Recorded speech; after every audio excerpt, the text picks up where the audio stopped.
May batang nakasunod. May batang maliit na nakasunod kay mami.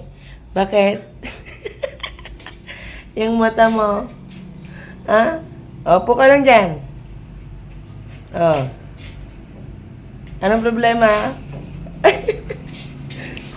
Ah, po lang. Opo na. Plus na naman yan, no. Bakit? Hintay kayong pagkain.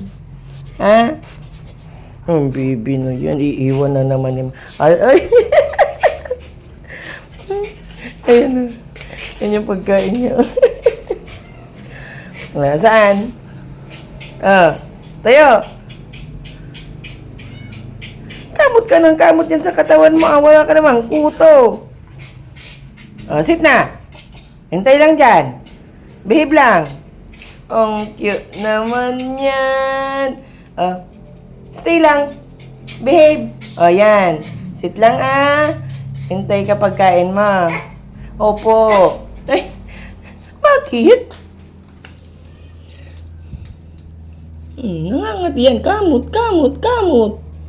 Naka namang kuto. Ang kati-katawan mo. Paliligo mo lang kagabi. Sit na. Ay, don. Hintay don. Po lang. Yan ka lang. Stay lang dyan, Stay lang dyan. Stay lang ang... Ayan na, tumayo na. Gusto na magpa... Po lang. Kakain ka na. Yan, maghintay ka dyan. Nire-ready ko pagkain nyo. Po lang. Behave ka lang. Kalma ka lang dyan. Nire-ready ko pagkain mo. Ang ganda ng pwesto mo. Tayo siya. Tinitin niya yung ginagawa kong pagkain niya. Si dog food, ayaw niya masyado. Ayan, si wet food.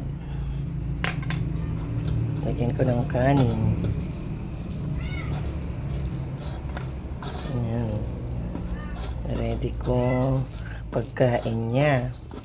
Si dog food, ayaw niya masyado. Ayan. Hindi ko nalagyan ng gulay, pero may gulay na ito. Mas lang, mami. Kulang niya yan. Ayan. Ready ko pagkain niya. Mas lang, mami. Po!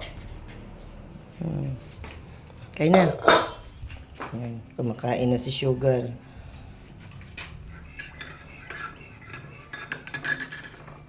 Diyan muna siya. At pakakainin ko rin yung malalaki sa labas. Yan na po. Malaki na po si Sugar. Ay, sus.